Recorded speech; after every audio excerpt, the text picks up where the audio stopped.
Alright, bub. Time to talk Deadpool and Wolverine. Let's go.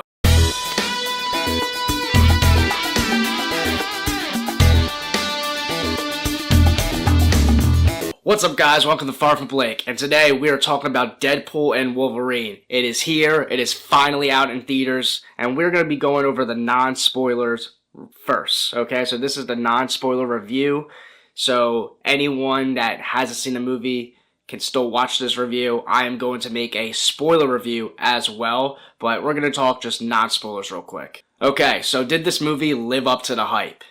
Yes and no.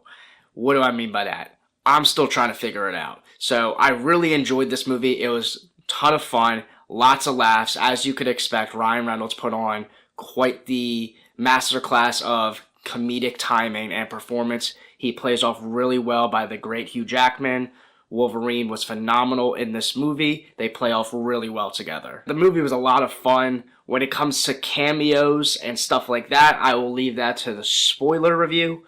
Yes, there's plenty of good cameos, as you probably have already heard by now. The cameos are pretty good and pretty shocking. They definitely live up to the hype in the sense of like what you expected Multiverse of Madness to look like. This movie kind of delivered on that. And granted, I think Multiverse of Madness kind of was like hated on a little bit when it comes to the cameos. We did have a little bit there, but I guess the expectations were really, really high for that. Where this one, I think, actually delivers. We do get some really cool and unique cameos. The story itself is nothing groundbreaking. It's pretty simplistic in approach. I will say that this movie is kind of, you have to be a fan of Marvel, and not just MCU, but Marvel, to really understand a lot of the jokes that they deliver, and also, you know, just kind of the cameos that also happen, and certain story beats, and I just feel like you would be kind of out of the loop to some degree if you don't have very to little knowledge of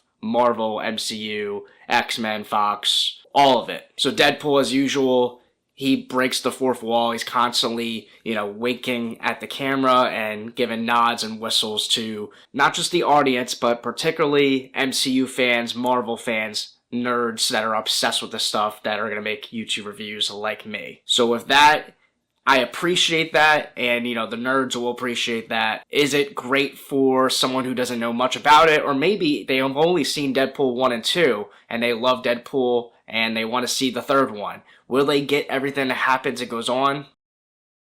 Not really, you know what I mean? I think you do have to have a little bit of knowledge of the X-Men franchise.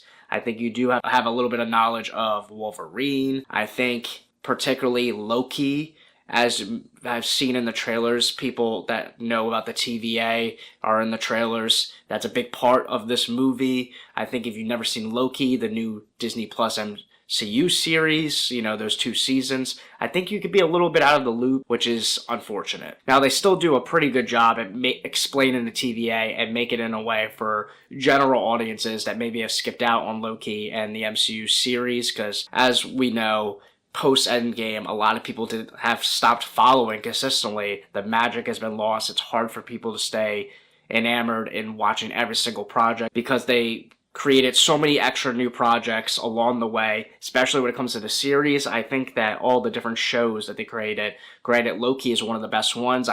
I wish people would watch that one at least, especially with how pivotal it is. But granted, I understand there's a lot of people that don't want to watch Loki, Hawkeye, WandaVision, Moon Knight, the works. You know what I mean? Granted, I just named some of the better ones, but, She-Hulk and the likes, people don't want to watch that. So because of that, when new movies like this come out, you kind of can go through it going, I don't really know what's going on. Where in the past, leading up to Avengers Endgame, most people knew what it was all building towards. But yes, I did enjoy this movie. It was a great time at the movies. It's a lot of laughs, a lot of fun.